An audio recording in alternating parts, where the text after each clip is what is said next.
मैं जो बोलूंगा मूलभूत रूप से शिक्षा पर बातचीत करूंगा। आप भाई बंधु इधर जो सारे हैं वो भी ध्यान से बात सुनिएगा। तारों को चमकने के लिए रात चाहिए, तारों को चमकने के लिए रात चाहिए, दीपक को जलने के लिए बात चाहिए। आज हमारे यहाँ पर अहिरवार समाज संघ का जबरदस्त शानदार प्रोग्राम है। आप सबकी जोरदार तालियों की बरसात चाहिए।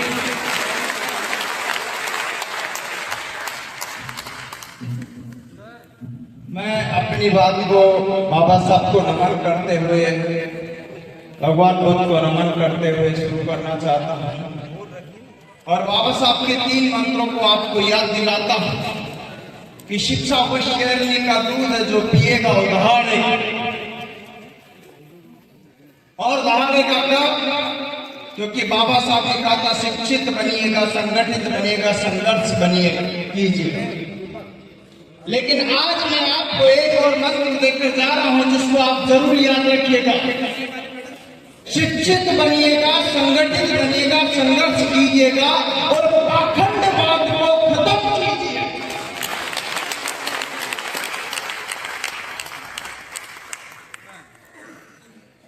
आज जो बाबा साहब ने कहा उसी पर मैं बात रखता हूं। हमारे बच्चे, मैंने जोधपुर में रेलवे में नौकरी करते हुए देखा है, मध्य प्रदेश से, राजस्थान से हजारों की संख्या में युवा साथी और बुजुर्ग साथी, माता बहनें बहुत ज्यादा जो है रामदेव रह जाती है। और मैं जोधपुर स्टेशन पर जब ड्यूटी करता था रेलवे में तो मैं देखता कि हजारों की संख्या में यहाँ से मध्य प्रदेश की धरती से जब रामदेवरा के लिए बाबा साहब के दर्शन करने जाती है तो वहां से जब मैं देखता था उनसे पूछता कि कहाँ से है, कि मध्य प्रदेश से। और उसमें सबसे ज्यादा संख्या युवाओं की भी होती थी जो क्या है यूथ होते थे, जिनको पढ़ने की जरूरत है पर वो नंगे पैर जाते थे और लगभग 10 दिन, 12 दिन, 15 दिन, 1 महीने चल कर नंगे पैर जो है बाबा रामदेव जी के दर्शन करके लौट करके आते थे। पाँव में छाले पड़ते थे। जब मैं पूछता था कि भाई कितने दिन से चल रहे हो, लगभग 1 महीना हो गया, कोई 1.5 महीना हो गया, कोई 1.5 महीना हो गया।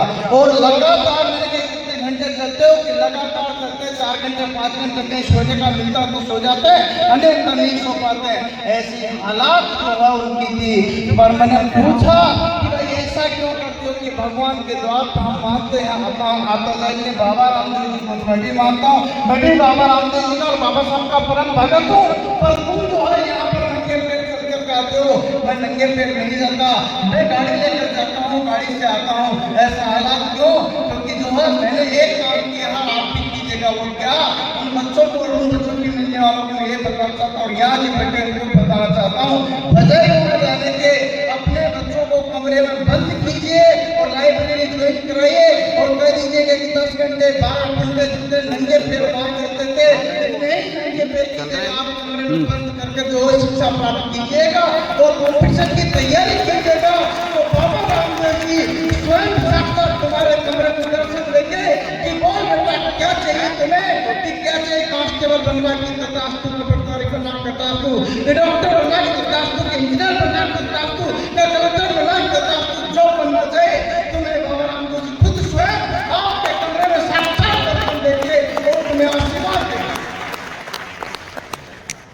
मतलब शिक्षा शेरनी का दूध वही पीना है और वही पीना है।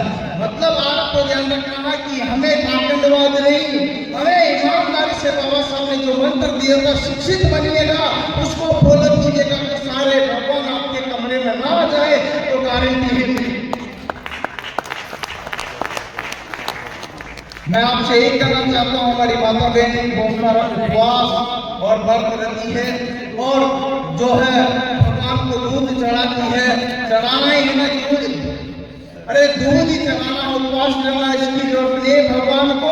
अरे 2 रोटी कम खाइए लेकिन अपने बच्चों को जरूर पढ़ाइए। मैं दावा कर रहा हूँ भगवान आपके घर पर आएगा और तुम्हारे बच्चों को तुम्हें आशीर्वाद देकर जाएगा कि जो भी चाहिए ये ले तो। क्योंकि अगर दूध पिलाना तो भगवान को नहीं बच्चों को पिलाइए, वो भी शिक्षा रूपी शेर का दूध जो पिएगा और दहाड़ेगा, और दहाड़ करके जो अपने समाज का, अपने देश का, अपने नाम का जो हर रोशन करेगा, जिससे आप गौरवान्वित होकर के हमारे इस्लाम को आगे बढ़ाने में काम करते हैं। आज बहुत ही खुशी की बात है कि यहाँ मैं आया हूँ, लेकिन मैं कोटा में कोचिंग चलाता हूँ और उसमें हजारों बच्चे जो हमारे समाज के नहीं पढ़ते हैं, अदर समाज का, जिसमें यूपी, बिहार, झारखंड, आंध्र प्रदेश, उत्तराखंड, वेस्ट बंगाल तक के भी लड़के आते हैं। अभी शुरुआत से आपको बता रहा था, जिसमें जो है कम से कम मेरी क्लास में हजारों बच्चे बैठे थे।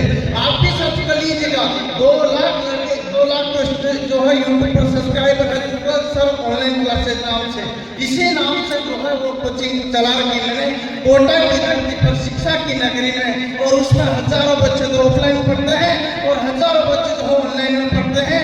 क्यों नहीं, किसी से 2000, 5000, 10,000, 15,000, 20,000 रुपये लेकर के मैं पढ़ाता हूँ, और किसी ने 50,000, किसी से 1 लाख भी लेता हूँ। तो हमारी समाज के, एरवाल के समाज के नाम से अगर कोई बच्चा हमसे कहे कि जुगल सर आप वहाँ आए थे, क्यों नहीं हमारे समाज के सारे बच्चों को जो भी आता है कोटा की धरती पर या ऑनलाइन पढ़ना, तो उनको निःशुल्क क्लास दे दी जाए, तो हाँ या सही है गलत?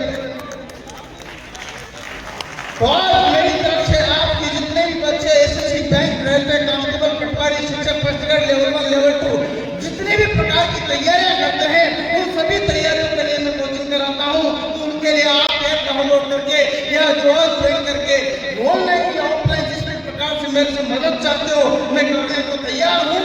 आज आपसे बच्चे को बता इसी में छोड़ देता हूँ।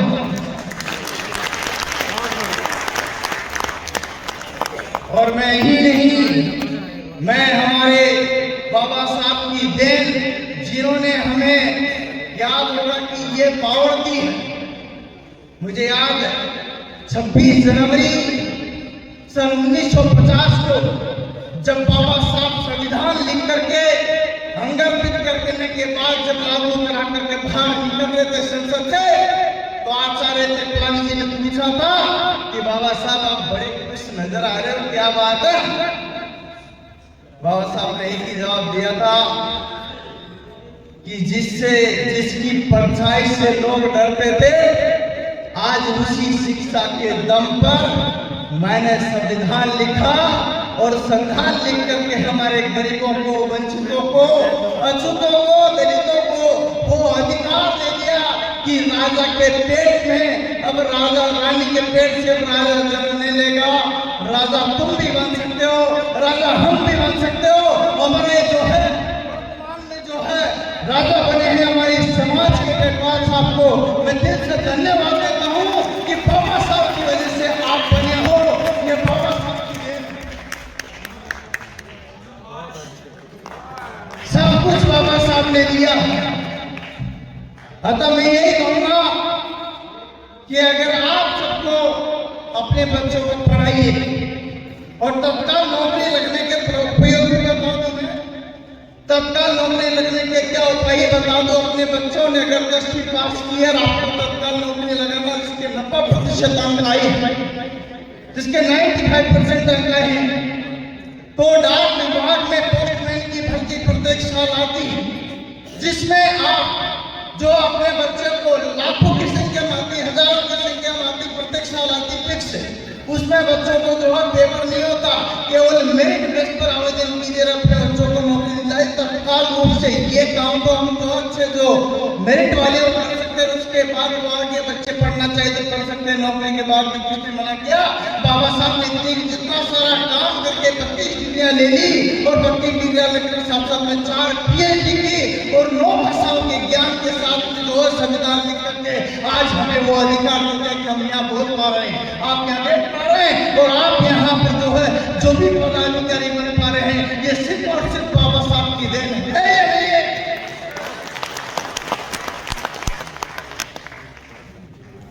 मैं ये कहूंगा कि भाई टाइम की थोड़ी बात देता है, वैसे तो शिक्षा पर बोल रहा था मैं, पर समय की बात देता के कारण थोड़ा सा मैं शॉर्ट में कर देता अपनी हमारे समाज के बच्चे, आप जो है अग्निवीर की तैयारी करते हो, मतलब सेना में जाना तो किसकी अग्निवीर की आर्मी की तैयारी करते हो।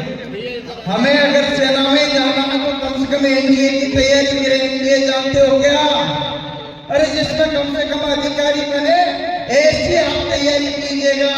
और मैं आपको बताता हूँ, हमारे यहाँ पर बहुत सारे जो बच्चे हैं उनके माता पिता भी सोचते हैं कि नहीं, जो हमारे बच्चे को कांस्टेबल पटवारी ग्रुप डी लेवल 1 लेवल 2 ही बनेंगे। यहाँ पर जब फर्स्ट ग्रेड की जो है अधिकारी पोस्टों की जो है हमारे नगण्य नाम के जो है लोग मिलेंगे जो कि अधिकतर ऑफिसर पोस्टों पर गए हैं। इसका कारण क्योंकि हमारी सोच डेवलप हमारी माइंड विकसित नहीं हो पा रहा। हमको ना हम सोच पा रहे, न हमारे माता पिता सोच पा रहे, न बच्चे सोच पा रहे। इसका कारण लोग सोचते होंगे बच्चे कि जो भी यहाँ पर कलेक्टर बना है, डॉक्टर बना है, इंजीनियर बना है, जिसने यूपीएससी फाइट किए, आईपीएस बना है, वो तो जो है उसके 4 हाथ होते क्या? डबल माइंड होते क्या? नहीं होता। सिर्फ उनको कोई समझाने वाला नहीं होता। और आज भी अगर आपको कोई समझा दे, आपके बच्चों को कोई समझा दे, माता पिताओं को कोई समझा दे कि नहीं, जितनी तुम कांस्टेबल की तैयारी के लिए करते हो, जितनी तुम शिक्षक की तैयारी करते हो, जितनी तुम पटवारी की तैयारी करते हो, उतनी ही तैयारी लगातार मेहनत से सिलेबस के अनुसार सिस्टमेटिक ढंग से अगर यूपीएससी की तैयारी कर ली जाए तो मैं गारंटी बोल रहा हूँ, वादा कर रहा हूँ, हमारे बच्चे आईएएस बनेंगे, डॉक्टर बनेंगे, इंजीनियर बनेंगे, कलेक्टर बनेंगे। ये वादा। इसलिए नजर को बदलो तो नजारे बदल जाएंगे, खुद को बदलो तो सितारे बदल जाएंगे, कश्तियां बदलने की जरूरत नहीं है। वो खुद ब खुद बदलो तो अपने आप किनारे बदल जाएंगे। तो बदलिए नजर। मैं आपको ये कहना चाहूंगा, थोड़ा सा समय को और ज्यादा प्रभाव है, इसलिए मैं अभी अपनी बात को विराम देने से पहले कुछ बात और रख देना चाहता हूँ। मैं आज सर्वेश साहब को बहुत बहुत धन्यवाद दूंगा कि समाज समिति के थ्रू जो है इनकी स्थापना 2000 में हुई। आज ये लगभग गोल्डन जुबली मना रहे हैं, जुबली मना रहे, मतलब 25 साल हो गए हमारे समाज संबोधन में। बहुत बहुत धन्यवाद देना चाहता हूँ। आज जिस पद पर मैं हूँ राजस्थान में, श्रीमान जी बेड़िया साहब जो आईवान हमारे थे, उन्होंने जो है देखो 1976 से 1976 में जो है एक बार महासभा की स्थापना की और उसका प्रदेश अध्यक्ष का भार आज मुझे दिया गया। उसकी जो है गोल्डन जुबली हम मनाने जा रहे हैं। मतलब 70 से लेकर के वर्तमान में उसको 50 साल हो गए हैं जिसका पदभार मुझे दिया गया है। और जब से मुझे दिया गया तब से हमने एक काम किया है शिक्षा पर। मैं शिक्षा के अलावा ना कुछ बोलता हूँ, ना कुछ सुनता हूँ, ना कुछ समझाता है। मैं तो सिर्फ शिक्षा का शेरने का दूध पिलाता हूँ और पिता हूँ शिक्षा भी होने के नाते यही काम करता हूँ। मेरे भाइयों, मैं आपसे कहना चाहता हूँ कि हमारे जो भी बच्चे हैं उनको पढ़ाइए, आगे बढ़ाइए। और आपको मैं आज किसी की बात बताता हूँ कि यहाँ से जो भी समाज बंधु आगे जाए हमारी जो है क्रांति एवं महासभा के माध्यम से हमने लगभग 5 करोड़ की जमीन अभी सरकार से ली छात्रावास के लिए। किसके लिए? छात्रावास के लिए। और गर्व की बात है कि लगभग 1 बीघा जमीन पर हम भूखंड बना रहे हैं और वो भी छात्रावास बच्चों को पढ़ाने के लिए, जिसमें लगभग 25 कमरों का जो है योगदान को समाज की तरफ से लगभग जो है घोषणा कर दी है।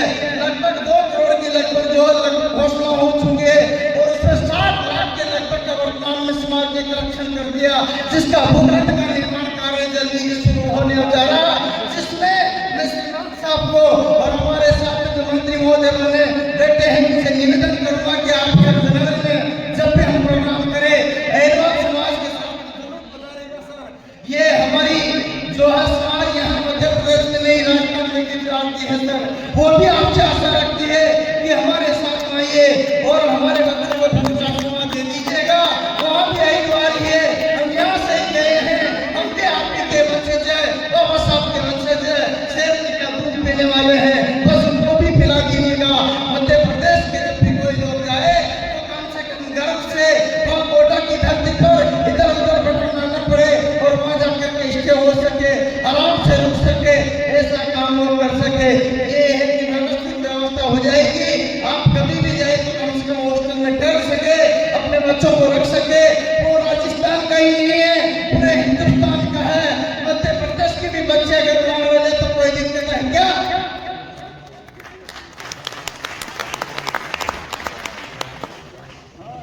बहुत बढ़िया।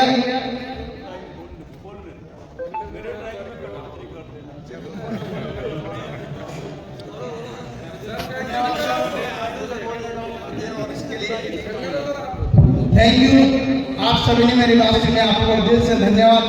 और श्रीमान साहब को भी दिल से धन्यवाद। पहली बार मौका मिला है मध्य प्रदेश में, और मैं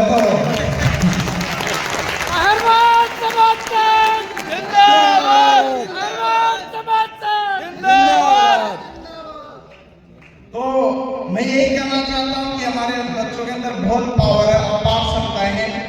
क्योंकि आपको याद होगा 400 महारों ने 28,000 पेशवा को जो धूल चटाई थी, वही सैनिक हो तुम, वही योद्धा हो तुम।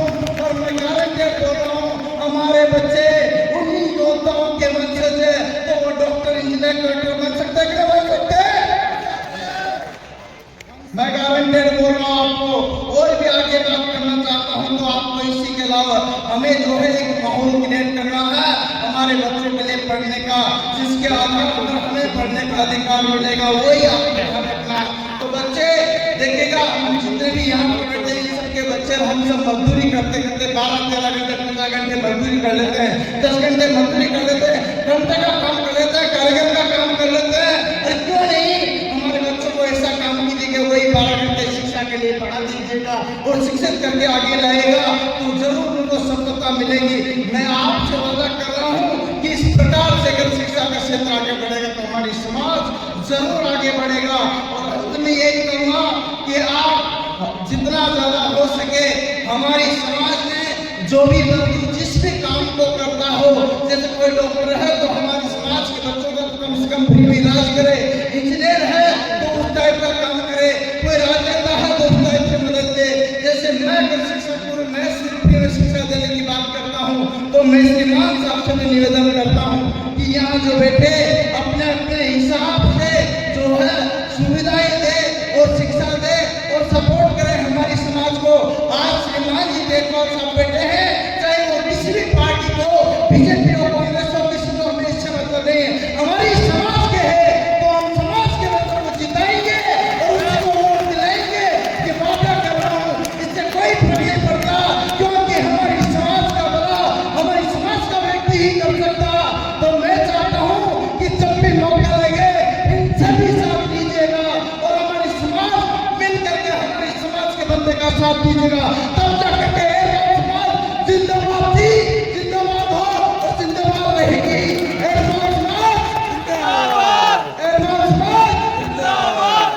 मैं 2 शब्द और बोलूंगा और इस बात को विराम करना चाहूंगा।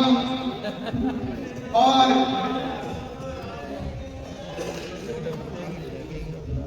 अंत में मैंने सुनने में बोला था, तीसरा जो चौथा मंत्र मैंने दिया था, क्या दिया था? पाखंडवाद। पाखंडवाद का प्रहार है। पाखंडवाद से मतलब ये नहीं है, पाखंडवाद से सीधा मतलब है जिस घर में तुम्हारा मान न हो, जिस घर में तुम्हारा मान न हो उस घर में तुम क्यों जाते हो, जिस मंदिर में सम्मान न हो उस मंदिर में तुम क्यों जाते हो, अरे जिस धर्म ने तुमको तुच्छ कहा उसके गुण क्यों गाते हो। अरे पाखंडवाद को करो खात्मा, भीमराज की बारी है और आप ना सुन रहे तो समझो कि भविष्य हमारी।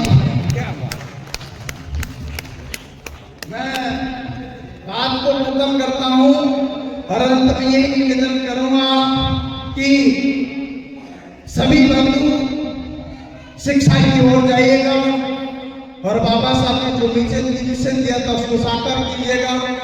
ये प्रोग्राम करना कोई उद्देश्य नहीं है, इस प्रोग्राम से एक और ज्वाला निकलनी चाहिए। आज यहाँ जितने भी भाई बंधु बैठे हैं उनमें से एक माइंड में सोच विकसित करनी चाहिए कि हमारे बच्चे डॉक्टर, इंजीनियर बनकर आगे बढ़े, बड़े शिक्षित बने, तब जाकर के हम समाज का उद्धार कर पाएंगे। अतः इस प्रोग्राम से हम शिक्षित होकर आगे बढ़ पाए, ऐसा काम हमें करना होगा। और अंत में मैं यही कहूँगा कि आप सभी मेरे साथ में शिक्षा रूपी दूध दे करके आगे बढ़िएगा और हो सके तो कोटा की धरती पर जब कभी भी आए तो मेरा नंबर यूट्यूब से भी सर्च कर सकते हो, वहां से भी, और मेरे से मदद मांगिए। और हम जब हॉस्टल तैयार होगा तो आपके बच्चों को भी रखेंगे, और आप जब आओगे तो ठहरने की व्यवस्था के लिए भी रखेंगे गेस्ट हाउस, जिससे कि मध्य प्रदेश के भाई बंधु आ रहे, आप तो इतना सा बता देना जिसमें हम आपके लिए व्यवस्था के इधर उधर भटकने की जरूरत है। मेरे ये वादा करता हूँ, लेकिन मैं मध्य प्रदेश की धरती से यहाँ जितने भी पधारे हैं इन सबसे मैं निवेदन करूंगा कि उस भूखंड के लिए जब हम करोड़ों रुपए इकट्ठे कर सकते हैं तो आप भी कम से कम 1-2 करोड़ रुपए तो यहाँ मध्य प्रदेश की धरती से भी कराइए। और श्रीमान जी रेडवाल साहब से भी निवेदन करूंगा कि आप भी यहाँ पर जितना हो सके सपोर्ट करेंगे राजस्थान वालों को भी, जिससे कोटा शिक्षा की नगरी है, हमारे बच्चे पढ़ेंगे, हमारी समाज के बच्चे पढ़ेंगे, शिक्षित भारत होगा तो हमारा समाज भी शिक्षित और शिक्षित होना चाहिए उसमें, तब जाकर के हम सफल और संघर्ष की दुनिया में आगे बढ़ पाएंगे। ये बात हम चाहते हैं। और अंत में मैं बात को ये कहना चाहूंगा कि जोर से बोलिए जय जय जय जय जय भीम, जय जय जय जय जय भीम। जब तक सूरज चांद रहेगा, जब तक सूरज चांद रहेगा, जय भीम, जय विज्ञान, जय संविधान, जय